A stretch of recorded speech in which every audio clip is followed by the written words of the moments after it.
नमस्कार मित्रांनो, जिल्हा परिषद भरती 2023 मधील ग्रामसेवक रिव्हिजन सिरीजचा आपला हा पार्ट 4 असणार आहे। यामध्ये आपण तांत्रिक घटनांमधील आपत्ती व्यवस्थापन या विषयावरील जे महत्त्वाचं आहे आपल्या परीक्षेच्या दृष्टिकोनातून त्याबद्दलची माहिती बघणार आहोत।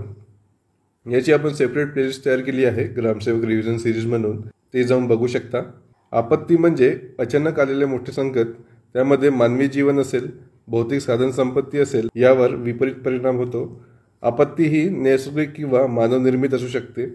यामध्ये नैसर्गिक आपत्तीमध्ये अचानक उद्भवणारी आपत्ती, त्यामध्ये भूकंप असेल, सुनामी असेल, वादळ असेल, ज्वालामुखी असेल किंवा उष्ण शीतलहर असेल।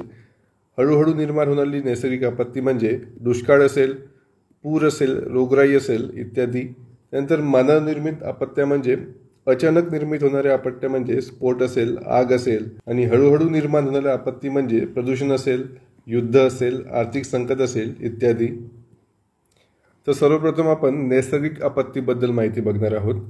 मानवाला धोकादायक ठरणाऱ्या नैसर्गिक घटना ज्या आहेत त्यापासून मानवी राहणीमान असेल किंवा मानवी जीवन असेल त्याला संकट येत असते। त्यामध्ये आपण अचूक अंदाज बांधू शकत नाही किंवा त्यावर संपूर्ण नियंत्रण पण ठेवता येत नाही। यामध्ये फक्त अवेअरनेस हे एक तीव्रता कमी करण्याचे साधन आहे, म्हणजेच जागरूकता असणे हे नैसर्गिक आपत्तीच्या हानीची तीव्रता कमी करण्याचे साधन आहे। तर नैसर्गिक आपत्तीमध्ये प्रथम आपण भूकंपाबद्दल माहिती बघणार आहोत। जमिनीच्या जे टेक्टोनिक प्लेट्स आहेत जमिनीच्या आतील, त्या थरामध्ये अचानक होणाऱ्या हालचालींमुळे भूकंप येत असतो। भूकंपामुळे आर्थिक, जीवित व वित्त व पर्यावरणाची हानी मोठ्या प्रमाणात होत असते। देशातील पहिली भूकंपपूर्व इशारा प्रणाली हरियाणा राज्यामध्ये केली आहे। त्याची स्थापना 18 जुलै 2016ला केली आहे। या प्रणालीमध्ये 30 सेकंद आधी तुम्हाला भूकंपाचा इशारा मिळू शकतो। त्यानंतर भारतातील भूकंप प्रवण क्षेत्र आहेत, हिमालय पर्वत असो, महामैदान असो किंवा द्विकल्पीय पठार असो इत्यादी भारतातील भूकंप प्रवण क्षेत्र आहेत। भारतामध्ये 5 भूकंप झोन आहेत आणि त्यामध्ये पहिला झोन आहे, याचा कुठेही प्रभाव आपल्याला दिसत नाही भारतामध्ये। दुसरा आणि तिसऱ्या झोनचा प्रभाव आपल्या महाराष्ट्रामध्ये दिसतो। यामध्ये आपण बघू शकतो की महाराष्ट्राचा जो भाग आहे झोन 2 आपल्याला इकडे विदर्भ, झोन 3 मध्ये तुम्हाला कोकणाचा भाग दिसेल आणि मराठवाड्याचा भाग दिसेल। त्यानंतर झोन 2 मध्ये 43% भाग येते भारतातला। यामध्ये तुम्ही बघू शकता की जे ब्लू कलरने आहेत ते झोन 2 मध्ये आहेत। यामध्ये आपल्या महाराष्ट्राचा पण काही भाग येतो इकडे विदर्भाकडला। त्यानंतर झोन 3 मध्ये 27% भाग आहेत, यामध्ये मध्यम स्वरूपाची तीव्रता आहे भूकंपाची। झोन 3 हा महाराष्ट्रामध्ये पण आढळतो, इकडे कोकण पट्ट्यामध्ये, मराठवाड्यामध्ये। त्यानंतर झोन 3 मध्ये तीव्र प्रकारचं स्वरूप आहे भूकंपाचं, आणि हा जो स्वरूप आहे आपल्याला हिमालयन पट्ट्यामध्ये आढळतो, हिमालयन पर्वतच्या पट्ट्यामध्ये। त्यानंतर झोन 5 जो आहे 12% भाग आपल्या भारताचा त्यामध्ये समाविष्ट केला आहे, आणि हा अतितीव्र आहे, म्हणजेच खूप जास्त यामध्ये भूकंप येण्याची शक्यता, म्हणजे खूप जास्त भूकंप या झोनमध्ये येत असतात। आणि हे झोन म्हणजे इकडे गुजरातचा काही भाग असेल, त्यानंतर काश्मीरमधील असतील हे काही भाग, हिमाचल प्रदेशमधले असतील, त्यानंतर इकडचे असतील सिक्कीममधले, आणि नॉर्थ ईस्टमधले जे आहे ते संपूर्ण नॉर्थ ईस्ट चिकननेकपासून तर या भागापर्यंत संपूर्ण हा अतितीव्र भूकंप प्रवण क्षेत्र म्हणून ओळखला जातो। तुम्हाला हे झोन्स लक्षात ठेवावे लागणार आहेत। यामध्ये तुम्हाला स्पेशली महाराष्ट्रामध्ये कुठल्या झोनमध्ये मोडतो तर आपल्याला झोन 2 आणि झोन 3 असे लक्षात ठेवायचे आहेत। आणि सर्वात तीव्र भूकंप क्षेत्र म्हणजे झोन 5 असणार आहे, त्यामध्ये आपल्या भारताचा 12% भाग आहे, एवढं आपल्याला माहिती लक्षात ठेवायची आहे। त्यानंतर भारतातील काही महत्त्वाचे भूकंप आहेत, त्यांच्या तारखा तुम्हाला माहिती असायला पाहिजे। कच्छमध्ये 30 जून 1819 मध्ये भूकंप आला होता।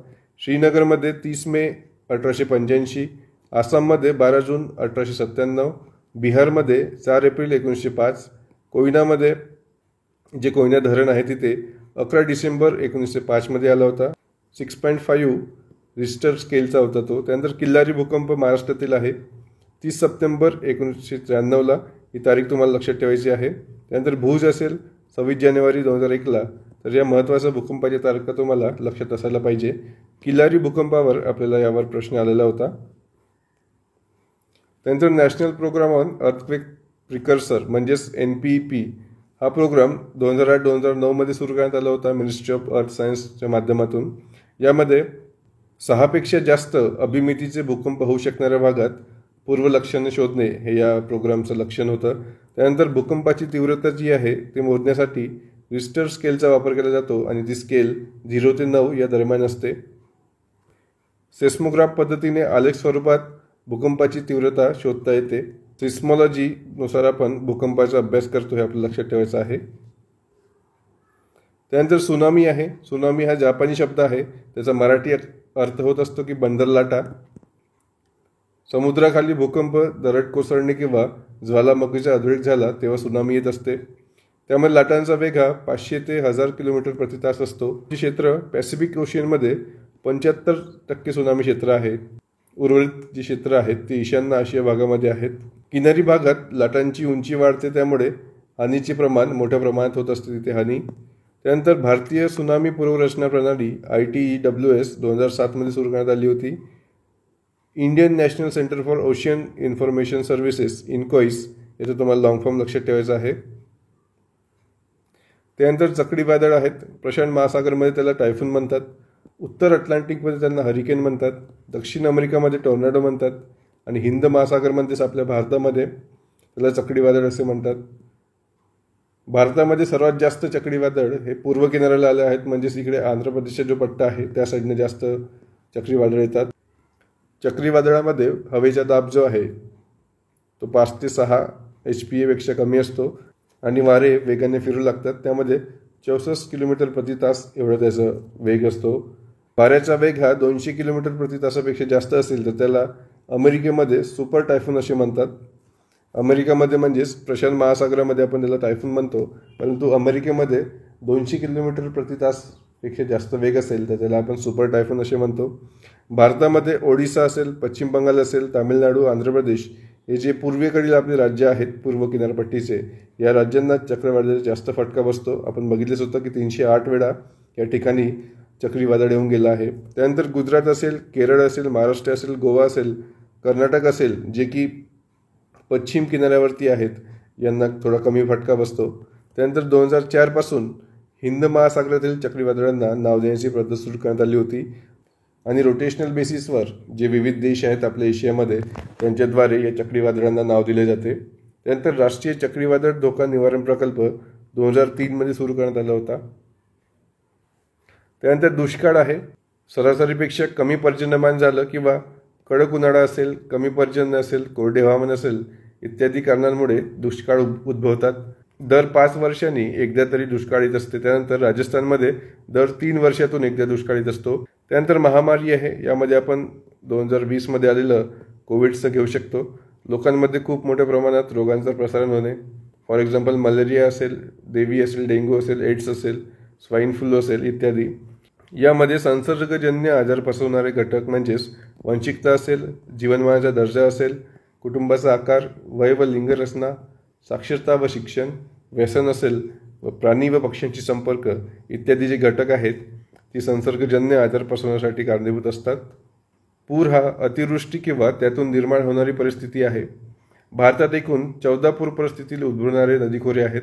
त्यामध्ये सिंधू असेल, गंगा, ब्रह्मपुत्र, महानदी, कृष्णा, गोदावरी, कावेरी, नर्मदा इत्यादी महत्त्वाचे आहेत. पूर पूर्वसूचना प्रणाली केंद्र उभारण्याची सुरुवात 1958 झाली आहे आणि ते पहिले केंद्र नवी दिल्ली येथे सुरू करण्यात आले होते यमुना नदीवर. केंद्रीय जल आयोग म्हणजे CWCची स्थापना 2 मार्च 1957 करण्यात आली होती. हे पॉईंट्स महत्त्वाचे आहेत, तुम्ही लक्षात ठेवा, यावर तुम्हाला एक्झाममध्ये प्रश्न दिसेल. त्यानंतर खूप महत्त्वाचं म्हणजे यावर तुम्हाला 100% एक ना एक प्रश्न दिसणारच आहे, तो म्हणजे आपत्ती व्यवस्थापन कायदा 2005. यामध्ये आपत्ती व्यवस्थापनासाठी धोरणे असतील, योजना असतील किंवा मार्गदर्शक तत्त्वे तयार करण्यासाठी राष्ट्रीय आपत्ती व्यवस्थापन प्राधिकरण म्हणजेच नॅशनल डिझास्टर मॅनेजमेंट ऑथॉरिटीची स्थापना करण्यात आली आहे.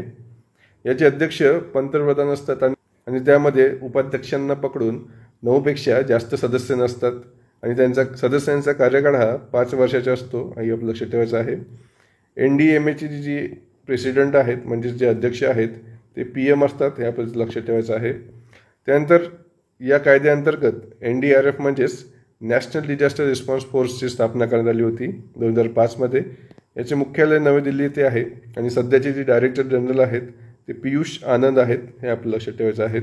आणि देशात एकूण 12 तुकड्या त्यांचं काम करत आहेत. त्यानंतर राज्य आपत्ती व्यवस्थापन प्राधिकरण हा रिजनल बेसिस प्राधिकरण आहे. याचे अध्यक्ष हे मुख्यमंत्री असतात आणि त्यामध्ये 8 सदस्यांची नियुक्ती केली जाते 5 वर्षासाठी. त्यानंतर डिस्ट्रिक्ट डिझास्टर मॅनेजमेंट ऑथॉरिटी जी असते त्याचे अध्यक्ष हे कलेक्टर असतात, म्हणजे DM असतात. त्यानंतर तालुका असेल, तालुका डिझास्टर मॅनेजमेंट ऑथॉरिटीचे जे अध्यक्ष असतात ते तहसीलदार असतात. आणि गाव पातळीवर जे असतात सरपंच असतात. हे आपल्याला बाबीची लक्षात ठेवायची आहे. यावर पण तुम्हाला प्रश्न विचारू शकतात. याची PDF आपण टेलिग्राम चॅनलवरती टाकलेली आहे, तुम्ही तिथे जाऊन डाउनलोड करू शकता. टेलिग्राम चॅनलची लिंक जी आहे ती मी डिस्क्रिप्शन बॉक्समध्ये दिलेली आहे. आणि यानंतर तुम्हाला कुठल्या टॉपिकवरती व्हिडिओ पाहिजे आहे ते तुम्ही कमेंट बॉक्समध्ये सांगा.